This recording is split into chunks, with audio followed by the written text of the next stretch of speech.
ये कोइंसिडेंस की ही बात है कि अब से थोड़ी देर पहले आपने बीजेपी आप गए नहीं हैं, इसका आपने जिक्र किया, और कैलाश जी हैं, तो क्यों ना मैं ये सवाल आपसे पूछ ही लूं कि क्या भविष्य में आपका कोई इरादा है बीजेपी ज्वाइन करने का?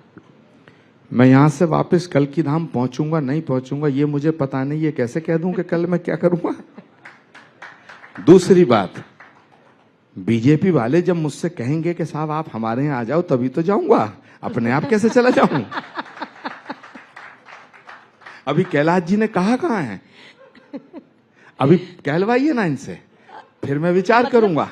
कैलाश जी से मैं कहलवा दूंगी, लेकिन बीजेपी ने तो कहा है कि हमारे द्वारे सबके लिए खुले हैं। आप एक बात बताओ, आप तो पूर्णिमा जी, मेरे मित्र जितने इधर हैं उधर भी उतने ही हैं।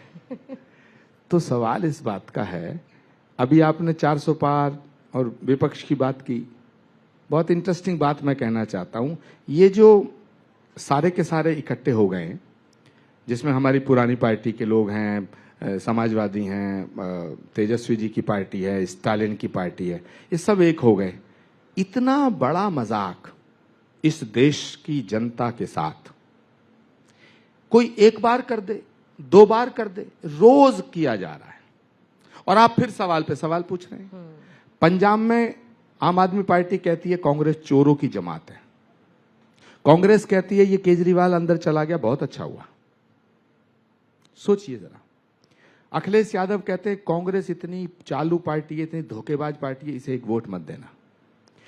तमाम लोग एक दूसरे को गाली देते हैं पीछे, और जनता को बेवकूफ बनाने के लिए सब इकट्ठे होकर कहते हैं कि साहब हमें वोट दो, नरेंद्र मोदी को हटाना है। अब एक सवाल पैदा होता है, पहली बात, ये उस सामान की मार्केटिंग करने में लगे हैं जो सामान इनकी दुकान में ही नहीं है। अब कोई पूछे कि साहब नरेंद्र मोदी को हटाना है, तो सवाल खड़ा होगा फिर लाना किसे? मुझे बताओ लाना किसे? क्या आप चाहते हैं इस देश का प्रधानमंत्री स्टालिन बने? क्या आप चाहते हैं इस देश के प्रधानमंत्री तेजस्वी यादव बन जाए? क्या देश की जनता स्वीकार करेगी इस देश के प्रधानमंत्री जो 30 सीटों पे, 40 सीटों पे, 50 सीटों पे, 20 सीटों पे लड़ रहे हैं, और कोई ईडी में फंस रहा है, कोई सीबीआई में फंस रहा है, किसी के ऊपर 1000 करोड़ का घोटाला, किसी के अंदर 5000 करोड़ का किसी के ऊपर घोटाला, कोई परिवार की परंपरा से नेता बनना चाहता है लेकिन बन नहीं पाया। क्या इस देश को इस 140 करोड़ के भारत के अस्तित्व और अस्मिता का फैसला ये कुकरमुत्ते की तरह उगने वाले नेता करेंगे?